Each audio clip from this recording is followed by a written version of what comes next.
2023 saw probably one of the worst consequences of climate change around the world. We saw droughts, we saw massive forest fires, we saw flooding, we saw intense hurricanes.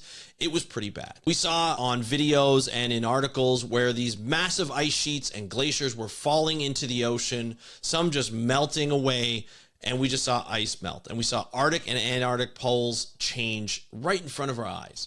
But what we never really talked about are the animals that live up there and what has happened and what is happening to those animals up in the Arctic. Well, in this episode of Ocean Talk, we're going to talk about what's been happening and what the future holds for some of these animals. Some of it is not really great, and there's a lot that is in question. So we're going to talk about that on today's episode of Ocean Talk. Let's start the show. Hey everybody, welcome back to another episode of Ocean Talk. I'm your host, Angelo, and this is where I talk all things ocean so you can be more aware of what's happening in the ocean and how you can live for a better ocean by taking action. What I want to first say right off the bat is this is going to be a lot of depressing information. There's going to be a lot of information about animals that you may not want to hear, but you have to hear it. You have to listen because you have to understand what is happening in the ocean. What is happening up in the Arctic? We don't normally see the Arctic. For a long time, decades and decades and decades, we didn't know what was happening in the Arctic. We didn't know a lot of the animals that actually lived in the Arctic. And now we do, and we're observing a lot of changes that are happening not only to the Arctic habitat in general, but we're also noticing changes to how the animals are adapting and what they're doing and what's killing them or what's reducing their population and even their genetic diversity. So we're going to talk about all that today. And that's going to be, I just wanted to warn you that this may not be the best episode if you want to be all inspired, right? Because the call to action at the end of this is going to be really interesting, but you're going to feel a little defeated because it's such a big problem that we have to stop. But let's get into it. So the first thing that's happening is, like I mentioned before, ice is melting. Really understand what's happening to animals and what the effect of ice is melting is to understand the benefits that the ice provides for animals that live up in the Arctic. So the first thing is the physical benefit of actually being able to sit on top of ice as a landform. The Arctic has been known for this all the time. Even people that live up in the Arctic use ice as roads in the winter. Sometimes they can't use it in the summer because they melt. So they have ice roads that will get them from place to place on land. Other times during the summer, they have to actually fly. Well, the same thing kind of goes for animals, right? Polar bears, walruses, they use ice on ice floats to rest or to even feed on animals that they're catching, their prey.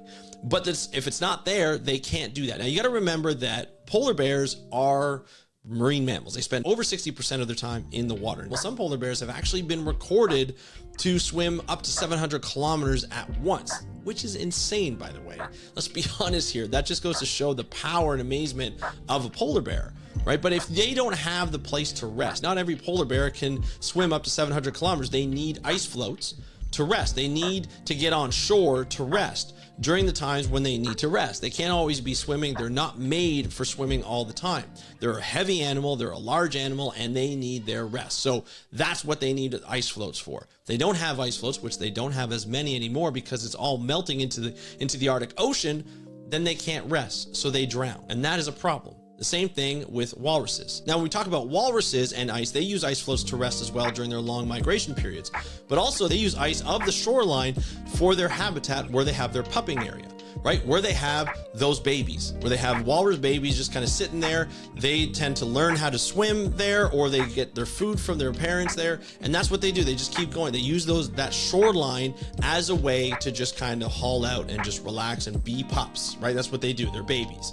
And so when you have a big shoreline, like an ice shoreline, it's great. But as that shoreline is receding, we're getting less ice, we're getting less habitat. So it's getting a tighter spot. I'm not sure if you've ever seen a walrus. They're not the smallest animals in the world. And so they can actually trample each other if they're scared or if they have to move. Some of those babies have been trampled and die. And that's reducing the size of the population just from reducing literally the size of the habitat without having ice. The other thing to note about ice is it's a place where there's a lot of food at the shorelines, at the ice water barrier. So when you have the ocean and ice meet, there's a lot of plankton there. There's zooplankton. there's phytoplankton.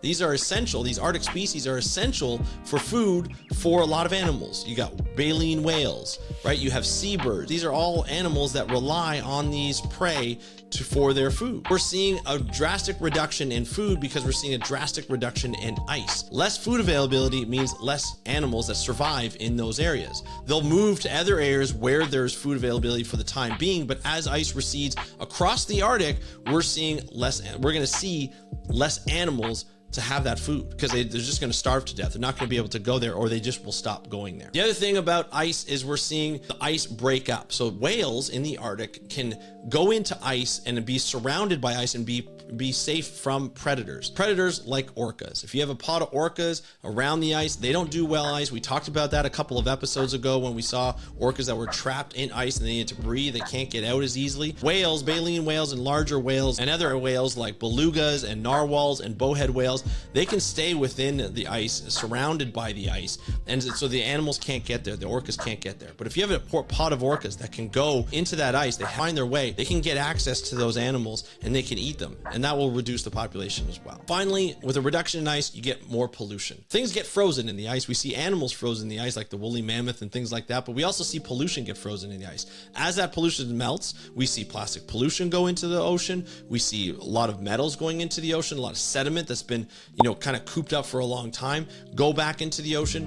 A lot of things that can harm animals in the long run from a water quality perspective is really bad for the ocean. So that's another drastic difference with the sea ice melting. Now we talked about food availability. Now we're talking about food availability. Well, food availability can be reduced in the ocean, but there's still food on land. So animals like polar bears will actually start to turn towards land to be able to feed on animals that are more available to them because they're not afraid about drowning out into the ocean. So you're starting to see polar bears start to eat land animals like nesting birds that nest on the ground. We're starting to see small mammals get eaten up.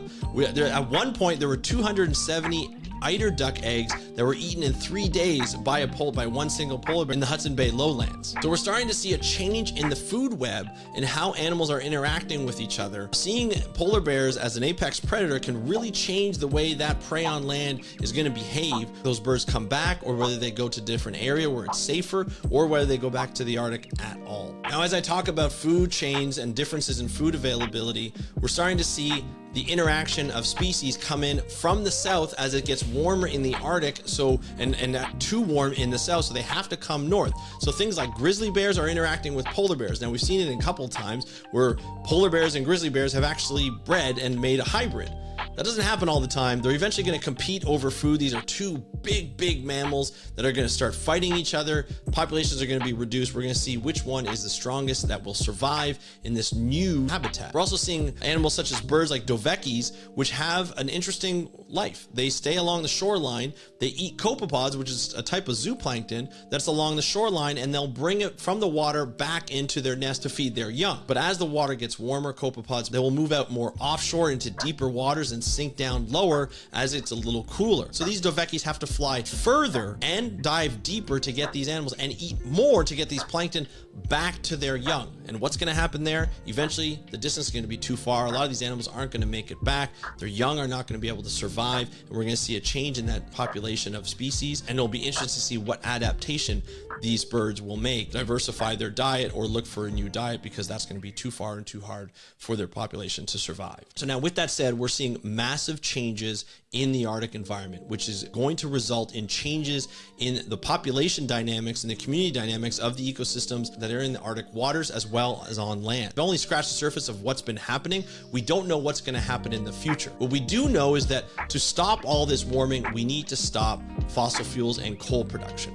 But with that said, just as I mentioned at the beginning of this episode, 2023 was probably the worst thing that we faced for climate change consequences that we've ever faced before. Increased droughts, flooding, massive wildfires, massive storms, just destruction all over the world. That's not going to stop. On top of that, to add insult to injury, the production of fossil fuels and coal in 2023 increased globally by 1%, which is a record. So with all those politicians saying we need to stop with the production of fossil fuel, we need to reduce with fossil fuel, we need to increase our production of renewable energy, that is not happening. We're still seeing increases in fossil fuel production, in coal production.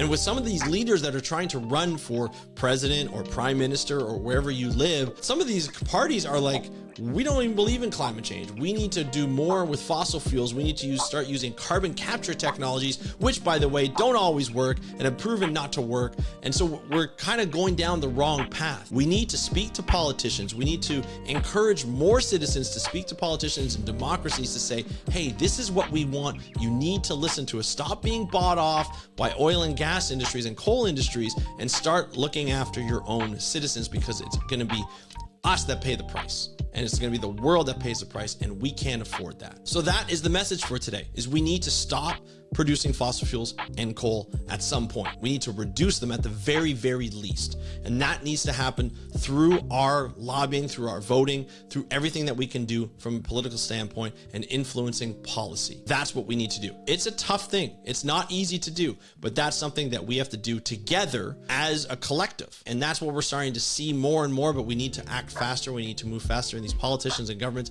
need to move faster. But anyway, I would love to hear your take on this in the comments below. And if you want more information on anything ocean, you can subscribe and click that notification bell so that you get all the episodes that are coming out every Tuesday and Thursday about the ocean here on Ocean Talk. And if you want more information, even more than that, you can hit me up on my podcast, How to Protect the Ocean podcast. It's my audio podcast that I produce Monday, Wednesday, and Friday. So I got content every day of the week for you. I'm up to 1,573 episodes. And so you're going to love all the content if you love ocean content. So just subscribe to those and follow whatever you'd like to do on your favorite podcast platform. And until next time, thank you so much for joining me on this episode of Ocean Talk. Have a great day. We'll talk to you next time, and happy conservation.